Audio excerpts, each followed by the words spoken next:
Quando você precisa esperar por algo, por algum tempo, assim, o que você costuma fazer?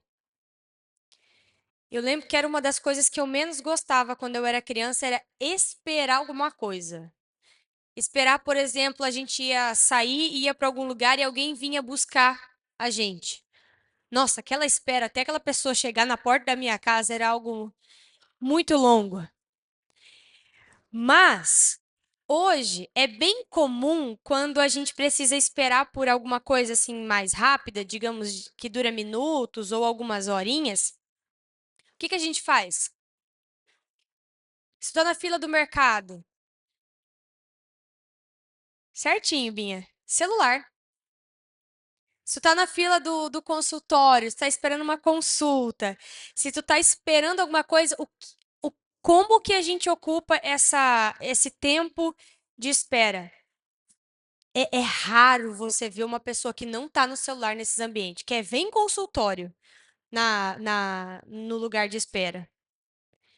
Todo mundo está mexendo no celular. Difícil você ver uma pessoa parada olhando para o além. Ou, pior ainda, pessoas conversando como era antigamente. Eu lembro que quando eu era criança e a gente ia no postinho, você tinha que chegar 6 horas da manhã para ser atendida às 10. Rapaz, você saía de lá sabendo a vida de todo mundo do postinho. Você sabia o que tinha acontecido no bairro inteiro. Porque não tinha internet, né? O celular era só para ligação.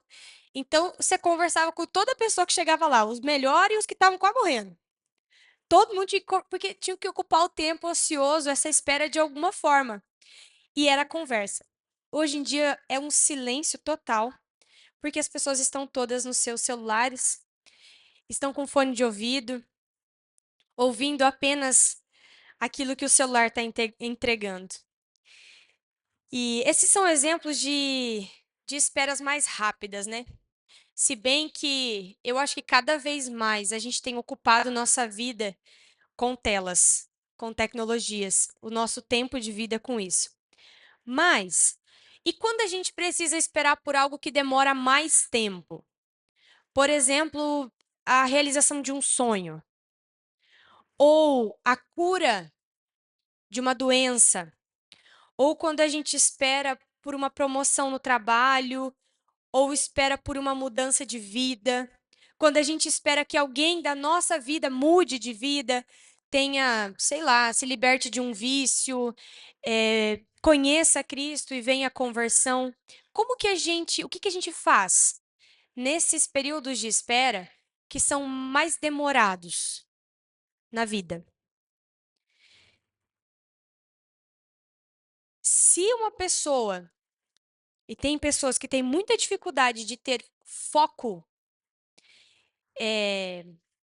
naquilo que ela precisa realizar quando é longo prazo, muitas vezes ela não realiza porque ela não manteve foco. Por exemplo, quem tem o sonho de ter uma casa própria precisa focar nesse sonho, de alguma forma, né? Porque precisa se organizar financeiramente, precisa planejar, precisa guardar seu dinheiro e tudo mais, certo? Então, o sonho ele pode demorar alguns anos para chegar, ou talvez muitos anos. Mas se nesse período de espera você não administrar o seu dinheiro, a espera vai ser cada vez mais longa e talvez nunca vai acontecer aquele sonho. Quem espera a cura de uma doença? O que que a gente faz? A gente cuida dessa doença nesse período. Tratamento. A gente trata de alguma forma. A gente ora com toda a certeza do mundo e a gente trata, aguardando que a cura se concretize. Só que se a gente não leva isso a sério, ou se a gente se distrai, ou se a gente fica buscando distrações e outras ocupações na vida, talvez essa espera vai ser tão longa que aquele sonho ou aquele objetivo nunca vai se concretizar. Lá na cruz, Jesus encerrou uma espera gigantesca de alguns milhares de anos. Que espera é essa? o cumprimento da promessa de que o Messias veria e daria vida para salvar o seu povo, de que Deus mandaria um rei para nos salvar. Quando que essa espera começou? Lá em Gênesis, capítulo 3. Deus já promete que enviaria alguém que pisaria na cabeça da serpente e tudo mais, alguém que apagaria aquela mancha do pecado que o ser humano trouxe, cometeu. E essa espera pela vinda de Jesus demorou gerações e gerações e gerações e gerações. Quando Jesus dá a sua vida na cruz, essa espera termina. Essa primeira espera dessa promessa terminou. Porém, quando Jesus ressuscita e sobe antes de subir aos céus, ele inicia um novo período de espera com uma nova promessa, que está lá em Atos 1:11, que diz assim: Galileus, por que vocês estão olhando para o céu? Esse mesmo Jesus que dentre vocês foi elevado aos céus, voltará da mesma forma como viram subir. A espera iniciada por Jesus é a volta dele. Se o povo de Israel viveu todos os seus anos aguardando a vinda do filho de Davi, do Messias enviado por Deus, nós vivemos a nossa vida aguardando, ou seja, esperando pela volta do nosso Salvador, pela volta desse Messias. E essa espera já dura cerca de quase 2.000 anos. Não é 2.000 anos ainda, porque Jesus morreu por volta de quando ele tinha 33 anos de idade, né? Mas vamos dizer que chega a quase 2.000 anos. Essa espera, alguns podem dizer que foi longa demais. Para alguns, talvez tenha sido longa demais. Por quê? Porque talvez no caminho das suas vidas perderam o foco, se perderam e perderam a sua fé. Para outros, essa espera é a sua esperança. Para aqueles que permanecem firmes e focados nessa espera da volta de Cristo, essa é a razão da sua vida. É a razão pelo qual se levanta todos os dias da cama e se vive a volta de Cristo, a salvação, a vida eterna.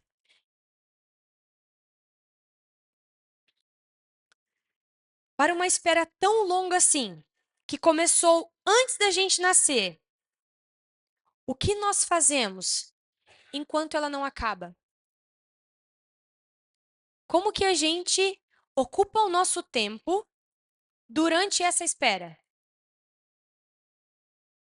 Com que a gente gasta a nossa vida? Com que a gente gasta o nosso tempo? Afinal, nós estamos esperando. Com o que nós estamos ocupando o nosso tempo de espera?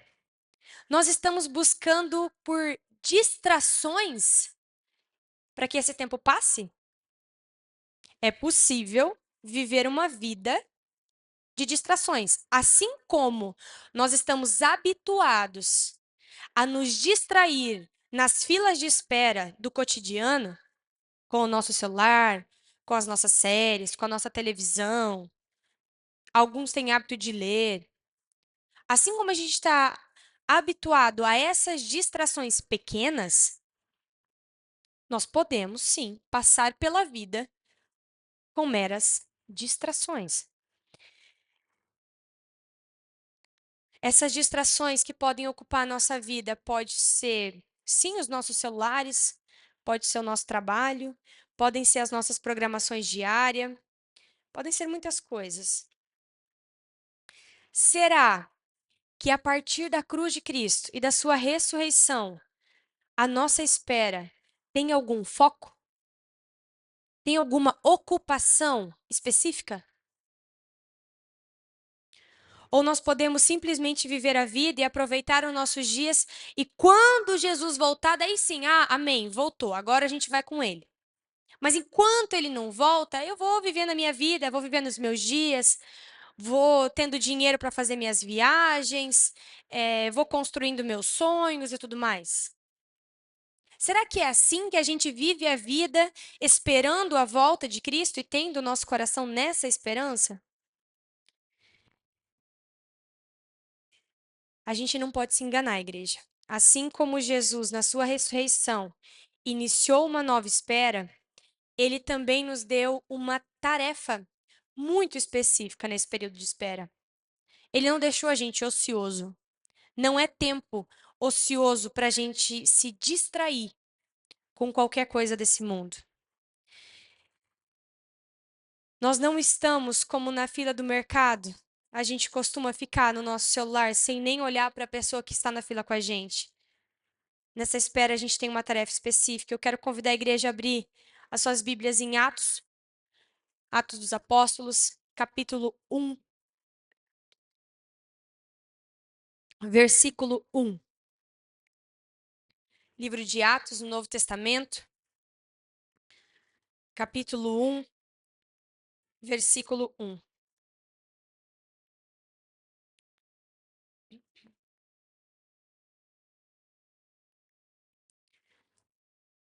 Atos dos Apóstolos, capítulo 1, versículo 1.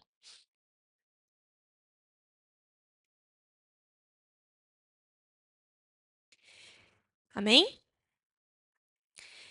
Em meu livro anterior, Teófilo, escrevi a respeito de tudo que Jesus começou a fazer e a ensinar, até o dia que foi elevado aos céus, depois de ter dado instruções por meio do Espírito Santo aos apóstolos que havia escolhido. Depois do seu sofrimento, Jesus apresentou-se a eles e deu-lhes muitas provas indiscutíveis de que estava vivo. Apareceu-lhes por um período de 40 dias, falando-lhes acerca do reino de Deus. Certa ocasião, enquanto comia com eles, deu-lhes esta ordem: Não saiam de Jerusalém, mas esperem pela promessa de meu Pai, da qual lhes falei. Pois João batizou com água, mas dentro de poucos dias vocês serão batizados com o Espírito Santo. Então, os que estavam reunidos lhe perguntaram: Senhor, é nesse tempo que vai restaurar o reino de Israel? Ele lhes respondeu: Não lhes compete saber os tempos ou as datas que o Pai estabeleceu pela sua própria autoridade, mas receberão poder quando o Espírito Santo descer sobre vocês, e serão minhas testemunhas em Jerusalém, em toda a Judéia e Samaria e até os confins da terra. Tendo dito isso, foi elevado às alturas, enquanto eles olhavam, e uma nuvem o encobriu da vista deles. E eles ficaram com os olhos fixos nos céus, enquanto ele subia. De repente, surgiram diante deles dois homens, vestidos de branco, que lhes disseram: Galileus, por que vocês estão olhando para o céu? Esse mesmo Jesus, que dentre vocês foi elevado aos céus, voltará da mesma forma como o viram subir. Até aqui. Os 5 primeiros livros do Novo Testamento é Mateus, Marcos, Lucas, João e Atos dos Apóstolos, certo? Lucas e Atos é como se fosse um complemento, um segmento de um livro. Sabe esses livros que eles colocam a primeira edição, aí a história continua no segundo? Atos é como se fosse a continuação do Evangelho, dos Evangelhos, mas mais especificamente do Evangelho de Lucas, porque se entende que é o mesmo escritor, porque nas duas vezes o autor começa direcionando esse evangelho, esse escrito, a alguém chamado Teófilo. E assim, o autor desse livro, a gente não tem muita certeza para quem esses dois livros foram escritos, o Evangelho de Lucas e Atos. Por quê? Teófilo pode ser o nome de uma pessoa. Grega, né? Que é do grego koiné, isso. Mas Teófilo significa também amigo de Deus. Theo, Deus, filo, amigo. Então, pode ser também um jogo de palavras. Vamos imaginar que o autor, que provavelmente foi Lucas, um discípulo que caminhou muito com Paulo, que acompanhou as viagens de Paulo, vamos imaginar que ele estava escrevendo esses livros, esses Evangelho e Atos dos Apóstolos, para todos aqueles que são amigos de Deus, para aqueles que conheceram o seu Evangelho. Para nós, vamos imaginar que essas palavras que aqui estão, e de fato assim o são destinadas a nós. Claro que o seu primeiro destinatário não era a gente, era alguém daquela época. Mas Deus dá elas para nós, para cada um de nós nessa noite. O autor escreve no início do livro que Jesus ainda esteve com os discípulos nesse período da sua ressurreição até a sua ascensão aos céus por cerca de 40 dias. Então, com certeza, eles tiveram muitos encontros com Jesus. E por que ele escreve isso? Ele está dizendo: olha, não tem como você duvidar da ressurreição de Jesus. As testemunhas oculares, ou seja, pessoas que viram Jesus ressurreto, foram muitas. Então, não duvide, querido Teófilo, ou seja, não duvide no seu coração de que ele ressuscitou e de que ele está vivo. Esse é o primeiro ponto desse texto. Jesus, no entanto, voltaria para o Pai. Por quê? Porque a missão que cabia a Jesus na cruz foi cumprida. O que ele veio cumprir, que é mostrar o Pai e salvar a todos nós, ele cumpriu naquela cruz. Ele cumpre, ele ressuscita, ele aparece aos discípulos para que todos saibam que ele está vivo e que ele vai voltar, e depois ele volta para o Pai. Ele sobe aos céus. E assim como no Antigo Testamento, e as nossas crianças, elas estão, desde o início do ano, elas começaram de novo, porque a gente tem um plano aqui com as crianças que elas perpassam a Bíblia em 3 anos, de forma sequencial. Elas já passaram uma vez, agora estão na segunda vez, perpassando a Bíblia, elas começaram em Gênesis. Então, elas estão desde o início do ano estudando o livro de Gênesis. E assim como no Antigo Testamento, Deus faz uma aliança que começa lá em Abraão e que essa aliança tinha um objetivo, uma missão para ser cumprida no período em que eles esperavam a vinda do Messias, a vinda de Jesus. Assim nós também ficamos, a partir da nova aliança, com uma missão. Qual era a missão do povo de Israel? Ser bênção para todos os povos da terra.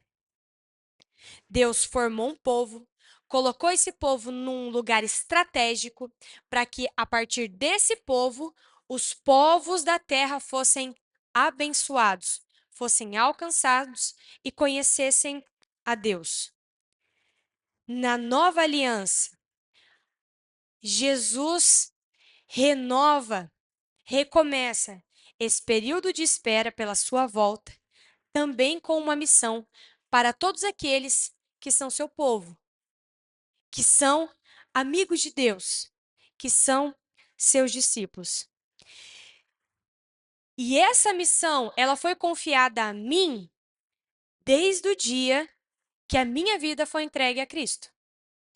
Desde o dia que eu entendi que Ele é meu Salvador, meu Senhor e que Ele me fez amiga de Deus.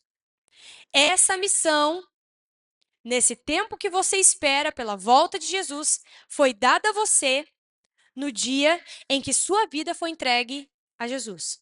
No dia em que você foi salvo por esse Jesus. Então, não pense que essa missão foi dada apenas a algumas pessoas específicas. Ela é dada a todos aqueles que conhecem a Jesus, a todos os seus discípulos. E aqui nesse texto, Jesus fala: olha, Só esperem um pouquinho, porque vocês vão receber alguém que vai ajudar vocês nessa missão, que é o Espírito Santo. Isso acontece logo no capítulo 2 de Atos. E ele fala assim: vocês vão ser batizados pelo Espírito Santo. E aqui eu quero só falar um adendo, digamos assim, do que é esse batismo. Algumas pessoas entendem que ser batizado no Espírito Santo é demonstrar ou ter alguns dons específicos, como, por exemplo, falar em línguas estranhas. No entanto, em Atos 2, o que está acontecendo em Atos 2 não é línguas estranhas.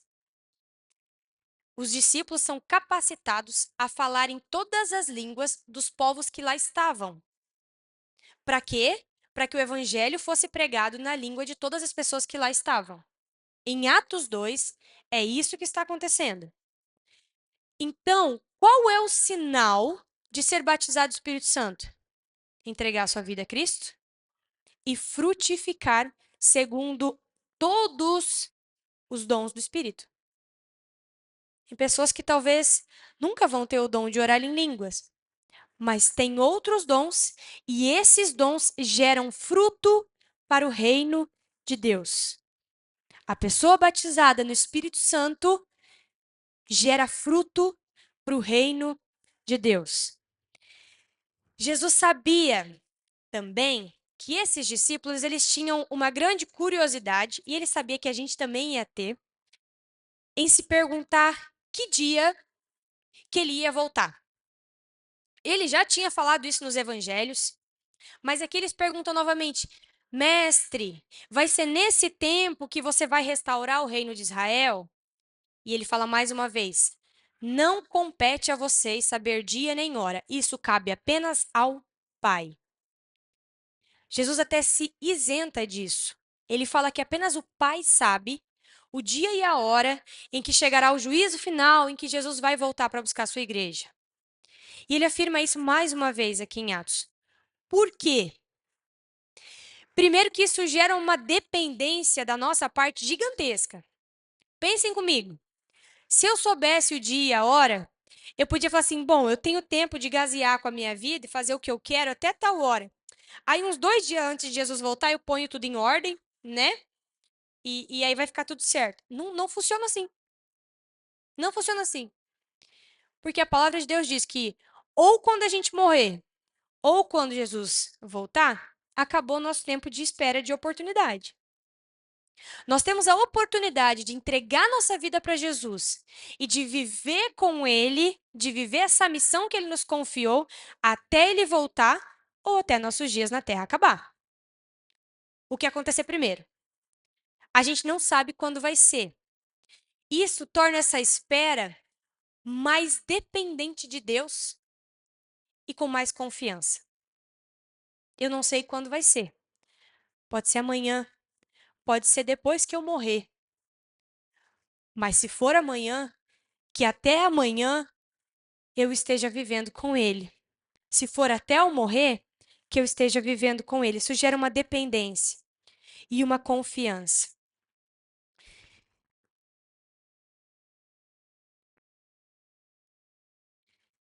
Igreja, nós estamos nesse período de espera. Esperamos a volta de Cristo. Esperamos que as últimas promessas de Deus se cumpram. E esperamos que o nosso Salvador volte. Mas o que nós estamos fazendo enquanto nós estamos esperando?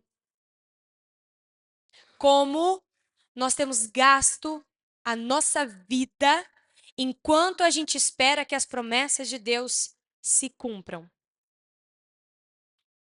Como você vive os seus dias? Talvez a maioria dos cristãos, assim como o povo de Israel lá na primeira aliança, tenham se esquecido das palavras de Jesus. Israel falhou na sua missão de ser bênção a todos os povos da terra. Por quê? Primeiro, porque eles se fecharam numa bolha de um povo separado, de um povo escolhido. Segundo, porque por diversas vezes eles se deixaram levar pelas crenças, pelos deuses, pela vida que os outros povos ao seu redor viviam. Ao invés de abençoar e ser bênção, eles foram contaminados ou contagiados ou moldados pelos outros povos. Eles falharam na sua missão de ser bênção a todos os povos da terra. Será que nós temos falhado também? Como nós estamos gastando esse tempo de espera? A missão que Deus deu ao povo de Israel era muito clara. Eu farei de vocês um povo, eu serei o seu Deus, eu os abençoarei e vocês serão bênção para todos os povos. Para nós, Jesus deixa a seguinte instrução. Essa instrução está também nos evangelhos.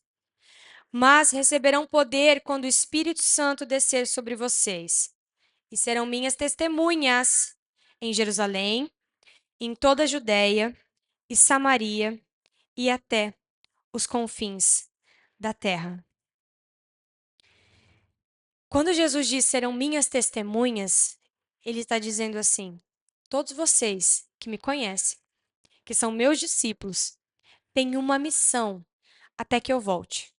Vocês não estão sós, o Espírito Santo está com vocês, ele vai os capacitar, os enviar e os guiar.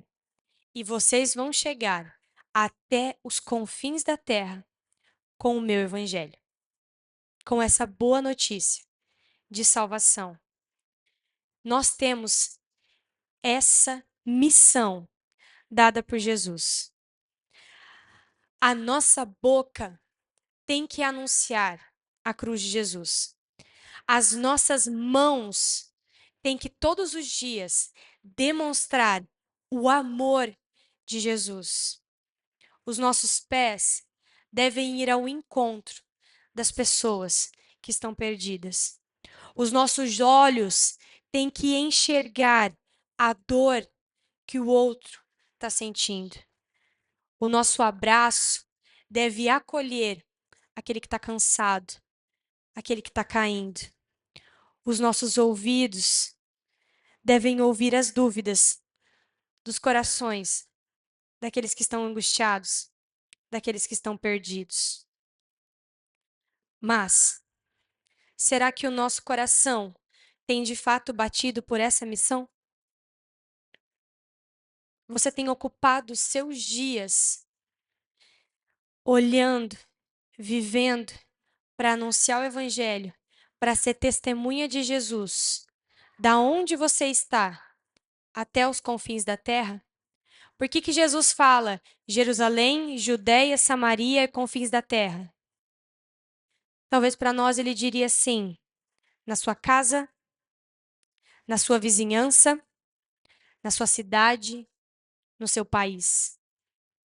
Ou na sua casa, no seu trabalho, na sua escola, na sua faculdade, entre os seus amigos, com as pessoas que vocês encontrarem na fila do mercado, na fila do banco, nas salas de esperas. Confins da terra. Quais são os nossos confins da terra? Será que nós temos sido bênção para as pessoas que ainda não conhecem Jesus, que não são amigos, amigas de Deus? A gente tem uma facilidade gigantesca de se perder no nosso tempo de espera. Israel se perdeu por diversas vezes.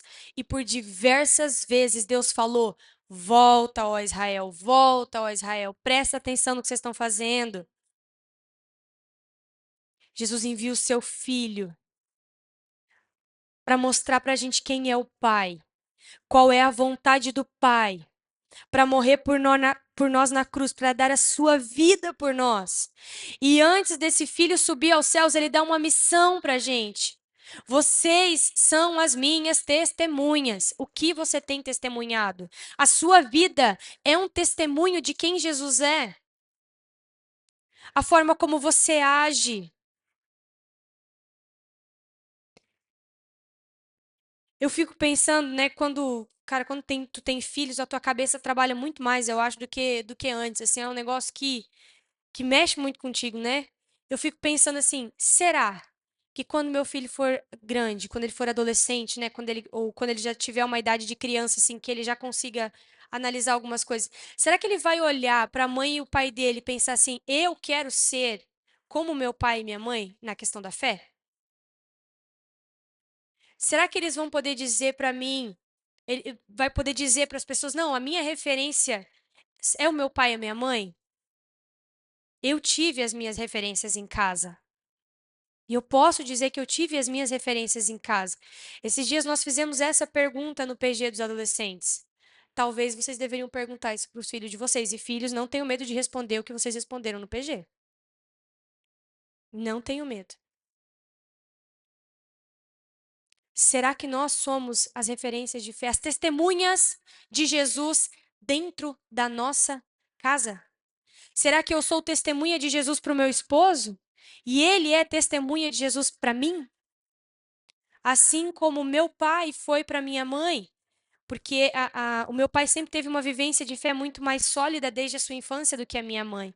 A minha mãe aprendeu muito a partir do casamento com o meu pai. Nós estamos sendo testemunhas de Jesus no nosso trabalho.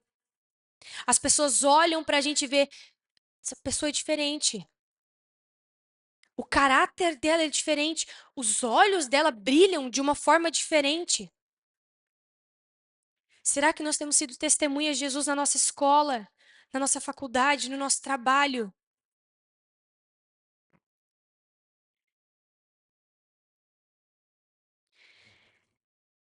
O que nós estamos fazendo? Como nós temos gasto a nossa vida? Você está gastando a sua vida com distrações?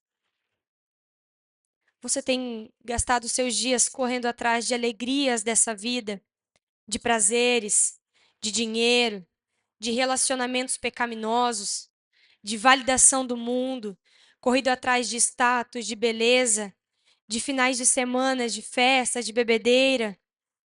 Ou você tem gastado a sua vida assistindo suas séries favoritas, lutado pelos seus próprios sonhos, e essa missão de Deus nem está no seu horizonte? Essas coisas são ruins? Boa parte das que eu falei, não. Mas elas não podem ser a distração da nossa vida, entende? A nossa vida precisa ter um propósito, precisa ter esse foco, essa missão, que é levar pessoas a Cristo. Que pessoas sejam salvas, que pessoas conheçam a salvação. Enquanto eu preparava essa pregação hoje, estava ouvindo um louvor e aí eu parei para ficar imaginando assim, eu reencontrando Jesus e e aí vindo comigo, por exemplo, a minha família e vindo outras pessoas que eu pude levar a Cristo para a gente se abraçar a Jesus junto. Entende? Gastar a sua vida para que quando a gente se reencontrar com Jesus, a gente olhar ali ao nosso redor, pessoas que nós levamos a Cristo. Através do nosso testemunho, através da nossa boca, da nossa mão, do nosso cuidado, do nosso carinho. Qual foi a última vez que você levou uma pessoa a Cristo? Essa pergunta por muito tempo me incomodou. Eu ficava, não gostava quando faziam essa pergunta, que eu pensava, será que eu já levei alguém a Cristo? E eu sei que eu acho que a primeira pessoa que eu levei a Cristo e que testemunhou isso pra mim foi a minha melhor amiga. Ela cresceu na igreja, mas ela não gostava muito de ir na igreja, então eu obrigava ela a ir. Todo dia que eu ia, ela ia comigo. Isso era umas 3 vezes por semana. Eu passava na casa dela, eu ficava lá meia hora, 40 minutos, obrigando ela a se arrumar, tirar ela de casa, até ela ir pra igreja comigo. A gente foi junto pra FATEV. Teve dias que eu tinha que obrigá-la pra ir pra faculdade, literalmente, tirá-la de casa. E hoje ela testemunhou isso lá quando a gente estava na FATEV. Que eu fui essa pessoa na vida dela, porque eu realmente obrigava ela a ir. Não, você vai comigo, eu não posso sozinha. Você vai comigo. Vamos junto. Não, mas vai ter mais gente lá. Eu falei, não interessa, eu quero que você vá, vamos junto. talvez foi a primeira pessoa que eu levei a Cristo. Meio na marra, mas tá firme até hoje. Hoje não precisa mais ser na marra.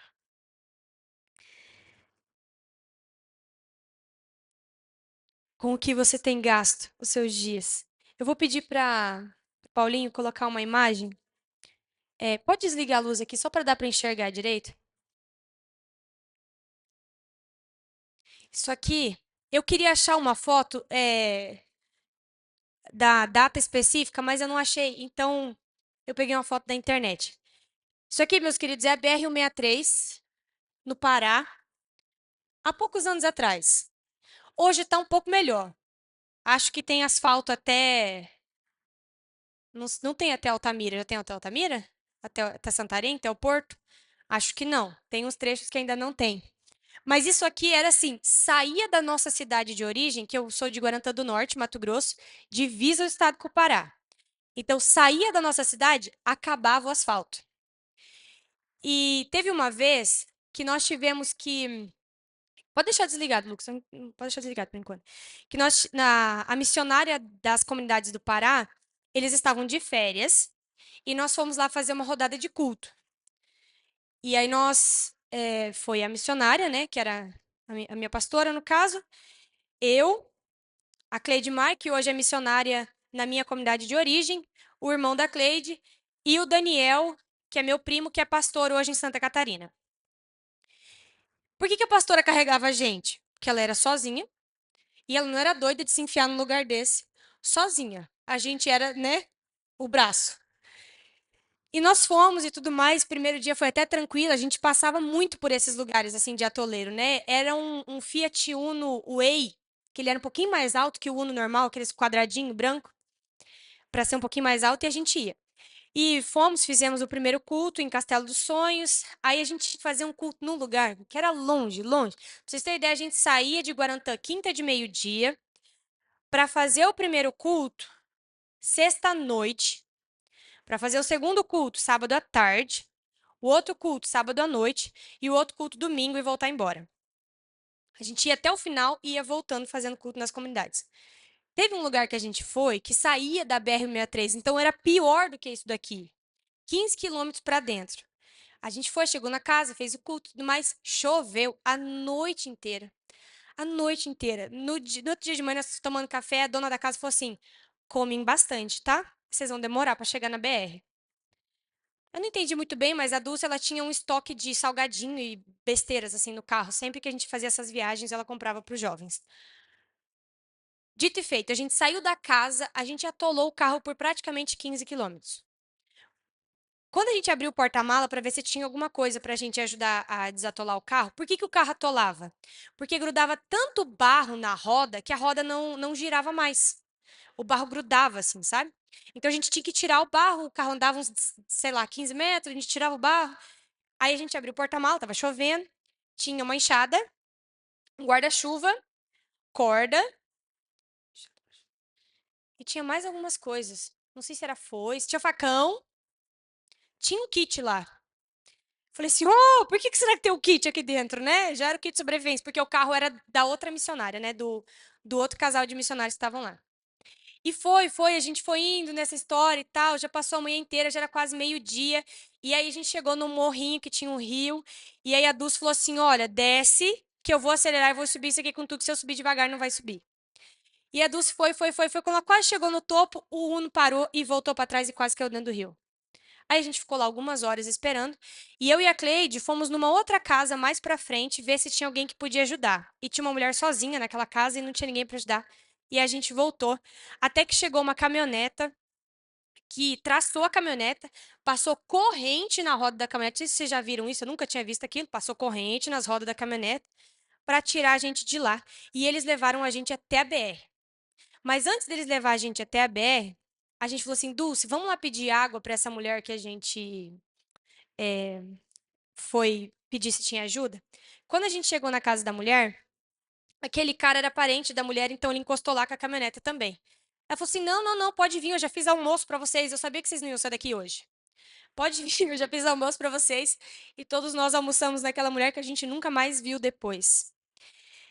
Enfim, nós éramos para fazer um culto acho que aquela noite ou aquela tarde, não era para ser à tarde, nós não chegamos à tarde, nós chegamos à noite na cidade, que isso deveria, uma viagem que demoraria, sei lá, 1h30, demorou o dia inteiro. Quase batemos num caminhão, porque um caminhão veio nessas estradas aqui, né? Ele veio reto, ele veio virando, virando, virando, virando para cima da gente, e a Dulce não tinha para onde desviar. Um monte de coisa assim aconteceu. Mas a gente chegou, fez os cultos, a gente riu o dia inteiro. Teve uma hora que eu e a Cleide sentamos e choramos porque a gente achou que não ia mais sair de lá. Ficamos com medo de onça. Tudo isso aconteceu num final de semana.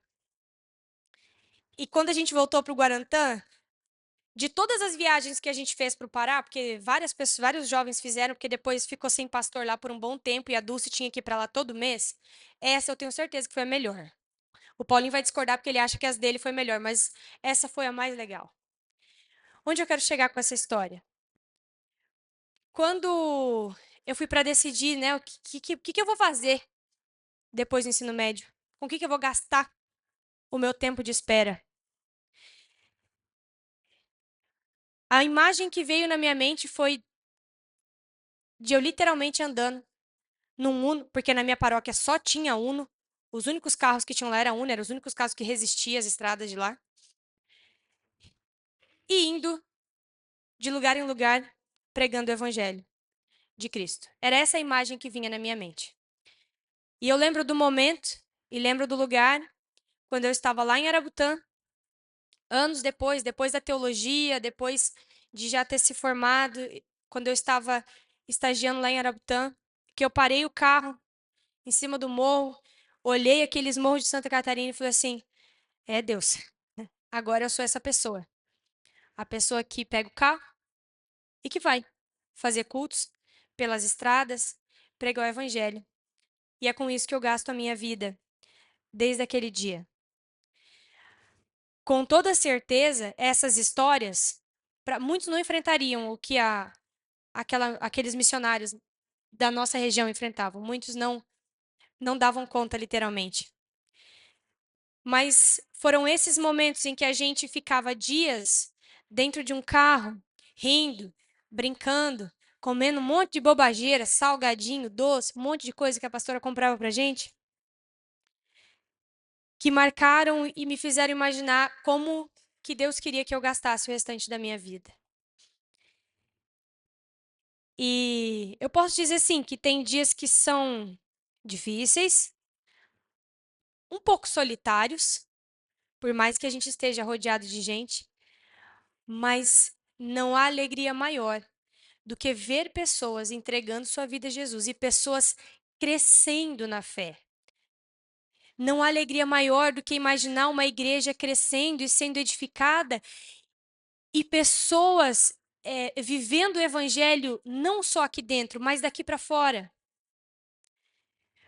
Que alegria que é quando eu vejo que pessoas daqui fazem grandes diferenças nos seus trabalhos, que exercem seus trabalhos com grande excelência, que são referências dentro das empresas que trabalham por caráter, por compromisso, por simplesmente chegarem no horário e serem bons funcionários, porque estão entendendo que o evangelho é dar bom testemunho lá para fora. Eu não sei como você tem gasto a sua vida, como você tem gastado seu tempo, os seus dias.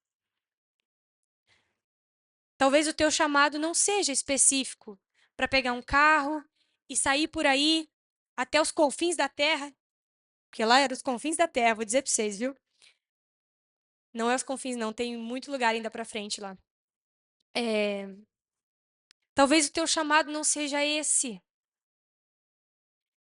Você tem uma profissão, você tem uma vocação, você está tentando descobrir qual é a sua profissão e qual é a sua vocação. Porém, essa profissão e essa vocação deve servir junto na missão principal que você tem na sua vida, que é levar pessoas a Cristo. Tudo que nós fazemos, com tudo que nós gastamos o nosso tempo, levar pessoas a Cristo, viver a missão de Deus, deve ser agregado a isso. Entendem? Chega de viver um período de espera desobediente. Chega de preguiça. Tu tem sido um cristão preguiçoso? Tu tem preguiça de convidar pessoas para a igreja? Tu tem preguiça de cuidar de pessoas? Tu tem preguiça de se importar com as pessoas? Peça perdão a Deus. Tu tem sido desobediente à sua missão. Está na hora dos verdadeiros amigos de Deus despertarem para a missão que Jesus lhes deu.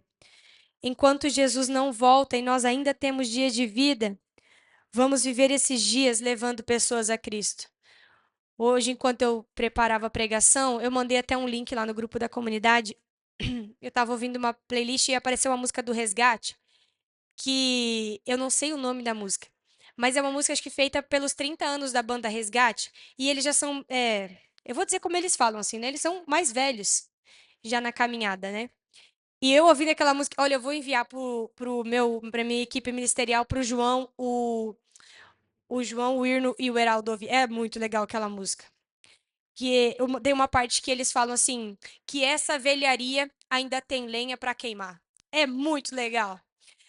Não se sinta ofendido. É genial aquela música. Eles estão dizendo assim: nós ainda somos uma geração que tem muito para pregar e para ensinar. Mesmo que eles já também estão de cabelos bem brancos, eles marcaram toda uma geração. É um grupo que tem músicas muito teológicas, muito bíblicas.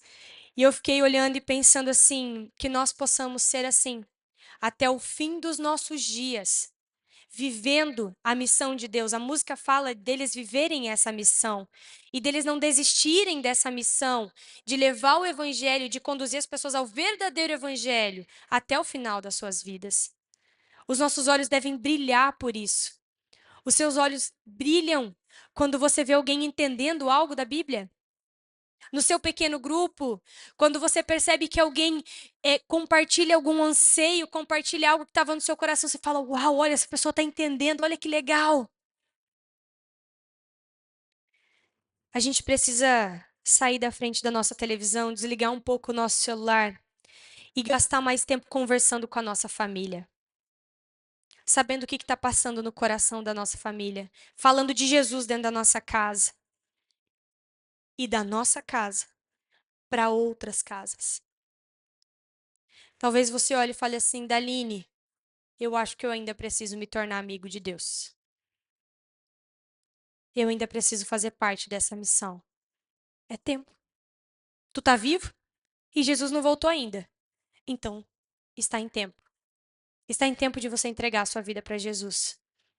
Ou talvez você diga essa noite: eu tenho andado desobediente e esquecido dessa missão.